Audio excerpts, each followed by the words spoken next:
नमस्कार दोस्तों, निक्वी क्लासेज में आपका एक बार फिर से स्वागत है। दोस्तों, हमारी क्लासेज चल रही थी राजस्थान के कल्चर की, और राजस्थान के कल्चर में हम किसके बारे में अध्ययन कर रहे थे? राजस्थान की चित्रकलाओं के बारे में अध्ययन कर रहे थे। उससे पहले बता दूं, यदि कोई भी राजस्थान के एग्जाम हो, जैसे सीईटी हो, ग्रेजुएशन की ग्राम सेवक की भर्तियों से, या कोई भी अन्य भर्तियाँ हो, सभी में जैसे पशु परीक्षक भर्ती हो, उनमें भी ये क्या है, राजस्थान देखिए आपके सभी एग्जामों में आता है। तो ये आपके लिए क्लासें महत्वपूर्ण होने वाली है।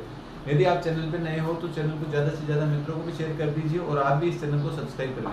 दोस्तों, हम बात करते हैं, हमारे टॉपिक पे आते हैं सीधा डायरेक्ट। हम टॉपिक पढ़ रहे थे राजस्थान की चित्रकला, उसमें मेवाड़ स्कूल के बारे में हमने पूरा अध्ययन कर लिया है। आज हम बात करेंगे मारवाड़ स्कूल में के बारे में। मारवाड़ स्कूल में हम कौन सी चित्रकला के बारे में पढ़ेंगे? आज बीकानेर चित्रशैली के बारे में पढ़ेंगे कि बीकानेर चित्रशैली का प्रारंभ किसके काल में हुआ था, श्रवण काल किसको माना जाता है, इसकी प्रमुख विशेषताएं क्या है, इसके बारे में अध्ययन करने वाले हैं। तो बात करते हैं प्रारंभिक काल। प्रारंभिक काल किसका था? लिखो दोस्तों, प्रारंभिक काल।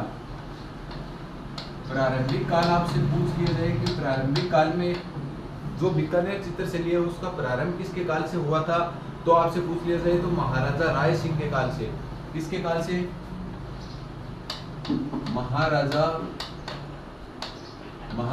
राय सिंह के काल से। राय सिंह के काल से बीकानेर शैली का क्या होता है? प्रारंभ होता है। ठीक है दोस्तों, इसके समय किसका चित्र बनाया जाता है? भगवत पुराण का चित्र बनाया जाता है। महाराणा राय सिंह के समय भगवत पुराण का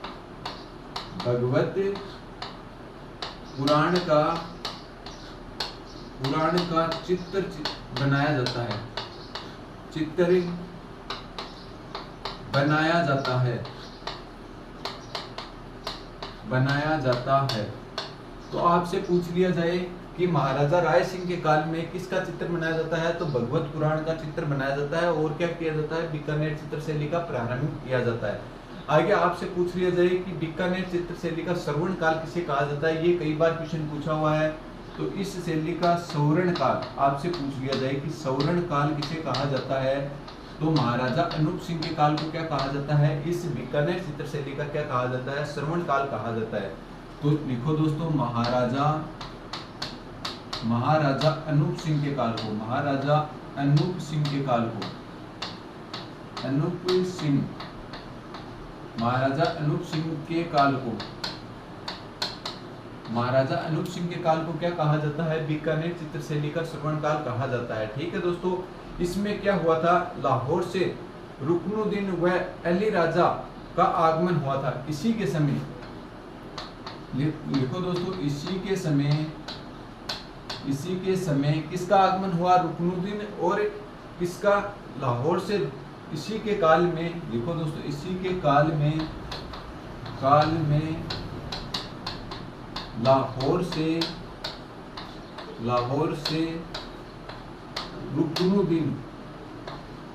रुकनुद्दीन व अली राजा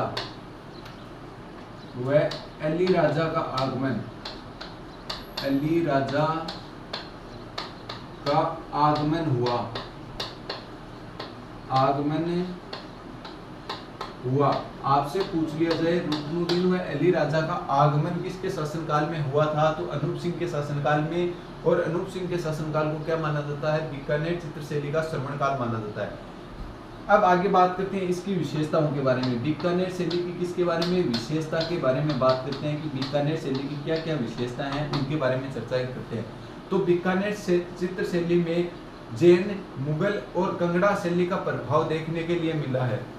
तो इसमें देखो दोस्तों, इसमें जैन प्लस मुगल प्लस कांगड़ा शैली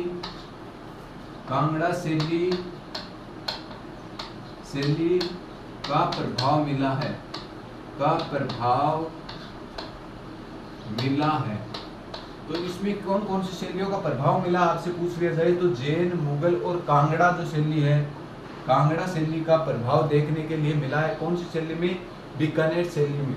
ये क्वेश्चन कई बार किस प्रकार से आया है? कांगड़ा शैली का प्रभाव किस चित्र शैली में मिला है, तो बीकानेर चित्र शैली में मिला है। ये आपको याद रखना है। ये इस कांगड़ा जो शैली इस पर आपको मोस्ट लगा लेना है। ये क्वेश्चन आया हुआ है, पटवारी में एक क्वेश्चन आया था। ठीक है दोस्तों, आगे बात करते हैं इसके प्रमुख चित्रकार कौन है।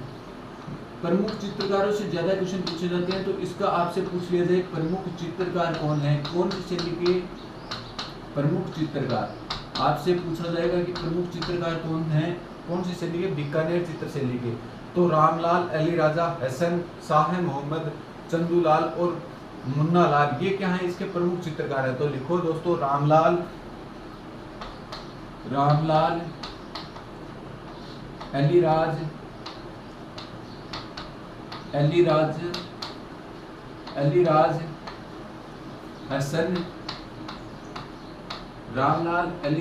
हसन, रामलाल, अलीराज, हसन, ये तो 3 जोड़ों में पूछे जाते हैं। इसके बाद में आगे बात करते हैं शाह मोहम्मद, चंदूलाल व मुन्ना लाल। शाह मोहम्मद, लिखो दोस्तों, शाह मोहम्मद,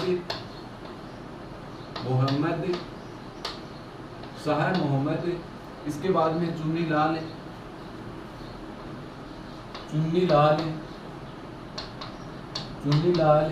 इसके बाद में आगे बात करते हैं शाह मोहम्मद हो गया, चुन्नी लाल हो गया, और चंदूलाल और मुन्ना लाल। चंदूलाल, लिखो दोस्तों, चंदूलाल और कौन, मुन्ना लाल, ये क्या है इसके प्रमुख चित्रकार हुए हैं, या प्रमुख चित्रकार आपसे पूछ लिया जाए तो कौन कौन है, ये है। बीकानेर शैली के काल में उस्ता कला और मथेरना कला भी आई थी। इससे पहले एक बार हम इसका रिवीजन कर लेते हैं, उसके बाद में आगे और चर्चा करेंगे। तो बीकानेर से चित्र शैली का प्रारंभ किसके काल में हुआ था, राय सिंह के काल में इसका प्रारंभ हुआ था। भगवत पुराण क्या था, इसको प्रमुख प्राचीन चित्र बनाया गया था किसके काल में, राय सिंह के काल में। तो ये क्वेश्चन पूछा जाता है कि भगवत पुराण का प्राचीनतम चित्र किस शैली से मिला है, तो बीकानेर शैली से मिला है भगवत पुराण का प्राचीनतम चित्र। ठीक है दोस्तों, आगे बात करते हैं कि श्रवण काल किसके काल को कहा जाता है, बीकानेर चित्र शैली का श्रवण काल। अनूप सिंह के काल को बीकानेर चित्र शैली का श्रवण काल कहा जाता है। इसके शासनकाल में ही क्या आए थे, लाहौर से 2 प्रमुख चित्रकार आए थे, उनका क्या नाम है, तो उनका नाम कई बार पूछा जाता है कि रुकनुद्दीन और अली राजा। निम्नलिखित में से किसके शासनकाल में रुकनुद्दीन व अली राजा बीकानेर चित्र शैली में चित्रित करने का कार्य किया था, वो किसके शासनकाल में आए थे, तो अनूप सिंह के शासनकाल में आए थे।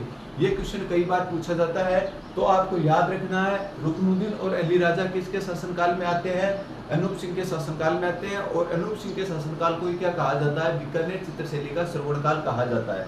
ठीक है दोस्तों, आगे बात करते हैं कि इसकी विशेषताएं क्या है। बीकानेर चित्र शैली की विशेषताएं है, इसमें जैन, मुगल और कांगड़ा शैली का प्रभाव देखने के लिए मिलता है। तो ये कई बार क्वेश्चन क्या पूछा गया है कि कांगड़ा शैली का संबंध निम्नलिखित में से कौन सी चित्र शैली से है, तो आपको आंसर देना है कांगड़ा शैली का संबंध बीकानेर चित्र शैली से संबंधित है। ठीक है दोस्तों, इसके बाद में आगे बात करते हैं कि इसके प्रमुख चित्रकार कौन हुए हैं, तो रामलाल, अली राजा, हसन, शाह मोहम्मद, चुन्नीलाल, चंदूलाल और मुन्ना लाल, ये क्या हुए हैं, इसके प्रमुख चित्रकार हुए हैं। तो दोस्तों एक बार आप इसका स्क्रीनशॉट लें, फिर हम और आगे के बारे में और अध्ययन करते हैं। आगे दोस्तों बात करते हैं बीकानेर शैली की प्रमुख चित्र कौन कौन से हैं, तो कौन सी कला बीकानेर शैली की प्रमुख प्रसिद्ध है, तो लिखो दोस्तों, बीकानेर शैली की प्रमुख कला, बीकानेर शैली की प्रमुख कला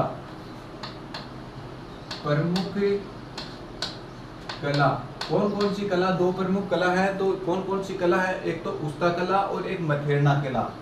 तो पहले तो कौन सी होगी, उस्ता कला, और दूसरी हो गई कौन सी, मथेरण कला।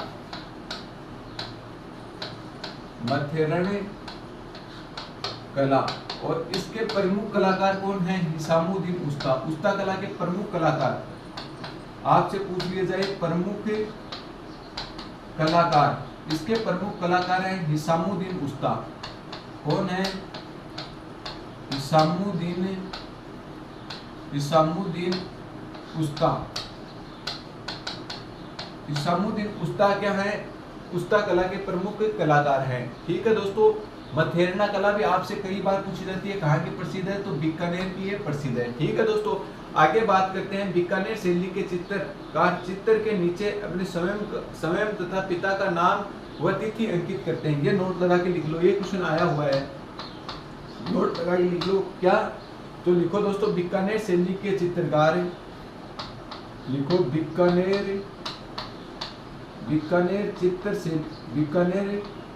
शैली के चित्रकार, बीकानेर शैली के चित्रकार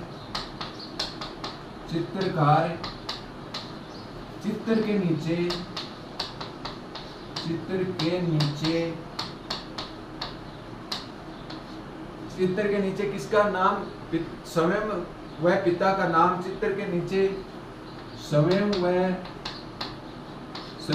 पिता का नाम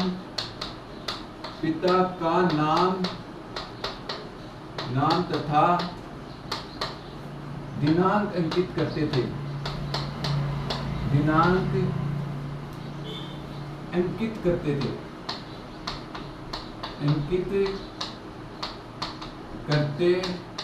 ये क्वेश्चन कई बार क्वेश्चन पूछा हुआ है कि निम्नलिखित में से कौन सी चित्रकला के चित्रकार अपने पिता का नाम या तिथि अंकित करते हैं या स्वयं का नाम अंकित करते हैं, तो बीकानेर चित्रशैली आपको आंसर में देना है।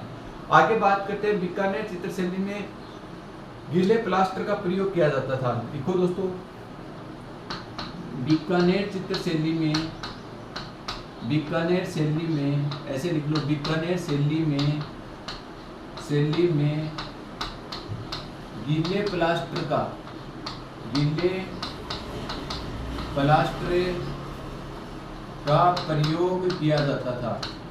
प्रयोग किया जाता था या उपयोग किया जाता था। इस पद्धति को क्या कहते हैं? तो आला गिल्ला पद्धति कहते हैं। तो लिखो दोस्तों, इसे आला गिल्ली पद्धति भी कहते हैं, इसे आला गिल्ली पद्धति भी कहते हैं, गिल्ली पद्धति भी कहते हैं, इसे आला गिल्ली पद्धति भी कहते हैं। इसे जो एक गीला प्लास्टर किया जाता था दीवारों पे, इसे आला गिल्ली पद्धति या आयरस पद्धति के नाम से भी जाना जाता है, या दूसरा नाम इसे पूछ लिया जाए, इसे कौन सा दूसरा नाम, आयरस पद्धति के नाम से जाना जाता, आयरस पद्धति भी कहते हैं। या और अन्य नाम आपसे पूछ लिया जाए तो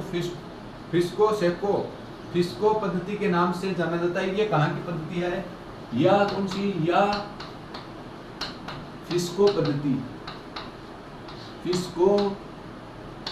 पद्धति। और है कहाँ की ये पद्धति आपसे पूछ ली जाए तो इटली की है,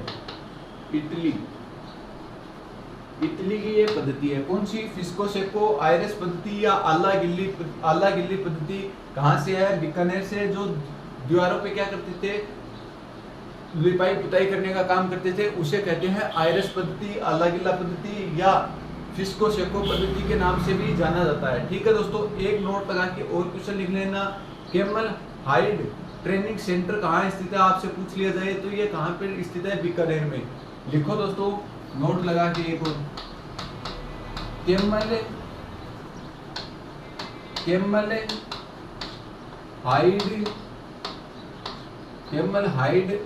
कैमल हाइड ट्रेनिंग सेंटर आपसे पूछ लिया जाए कहाँ पे है, कैमल हाइड ट्रेनिंग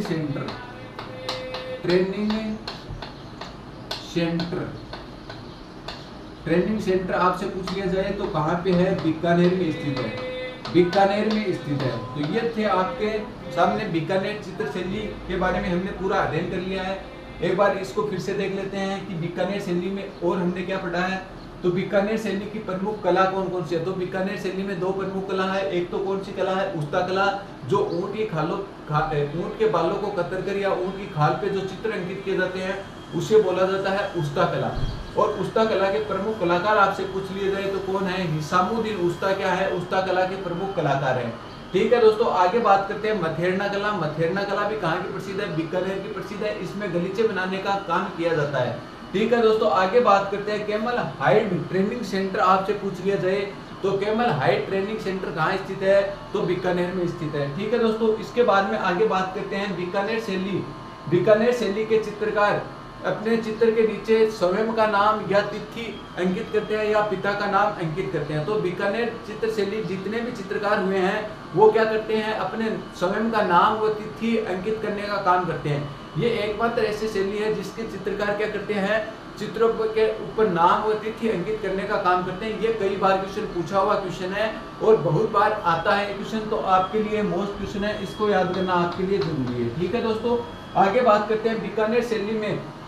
बीकानेर शैली में गीला प्लास्टर का प्रयोग किया जाता है। दीवारों पर बीकानेर शैली में क्या करते थे? गीला प्लास्टर का प्रयोग करते थे। इसे ही कौन सी पद्धति के नाम से जाना जाता है? इसे आला गिल्ली पद्धति के नाम से जाना जाता है। कौन सी पद्धति? आला गिल्ला पद्धति। इसको अन्य दूसरा नाम आपसे पूछ लिया जाए तो इसे आयरस पद्धति भी बोला जाता है या फिस्को पद्धति के नाम से भी इन्हें जाना जाता है। तो कौन कौन सी पद्धति? इसे आयरस पद्धति या फिस्को पद्धति के नाम से कौन सी पद्धति को जाना जाता है? तो हम दीवार पे जो प्लास्टर करने का काम करते हैं उसे आला गिल्ले पद्धति या आयरस पद्धति के नाम से भी जाना जाता है। ठीक है, तो दोस्तों आज का हमारा टॉपिक यहीं पे समाप्त होता है बीकानेर शैली के साथ ही। अगला टॉपिक होगा हमारा मारवाड़ चित्र शैली के बारे में पढ़ेंगे। तो उम्मीद करता हूँ जो मैंने पढ़ाया वो आपको अच्छे से समझ में आ गया होगा। यदि फिर भी आपको कहीं पे दिक्कत हुई है तो आप हमें कमेंट करके जरूर बताया करो, क्योंकि आप ही का कमेंट हमें एक मोटिवेशन देने का काम करता है ताकि हम दोगुनी एनर्जी के साथ अगली कक्षा में आ सके। दोस्तों यदि आप चैनल पे नए हो तो ज़्यादा से ज़्यादा मित्रों को भी शेयर कीजिए और आप भी इस चैनल को सब्सक्राइब कर लें ताकि आगामी आने वाले भर्तियों के नोटिफिकेशन व इन कक्षाओं के नोटिफिकेशन भी आप तक जल्द से जल्द पहुँच सके। दोस्तों मैं बता दूं आपको कि सभी जितने भी मैंने टॉपिक कराए हैं उसकी प्लेलिस्ट हमारे आपके इस चैनल पे उपलब्ध है, तो आप इसे जाकर निःशुल्क उपलब्ध कराई गई है। आप उसे आराम से जाकर देख सकते हो और अपने एक एक टॉपिक को क्या कर सकते हो? क्लियर कर सकते हो। और उसके बाद में आप पेपर लगाना या प्रैक्टिस सेट लगाना, जिससे आपको भी ये पता चलेगा कि हमारा जो पढ़ाया हुआ है वो कितना सही है। तो आप इन कक्षाओं को जरूर देखा करो। दोस्तों मिलते हैं अगली कक्षा में। आज के लिए इतना ही। धन्यवाद दोस्तों।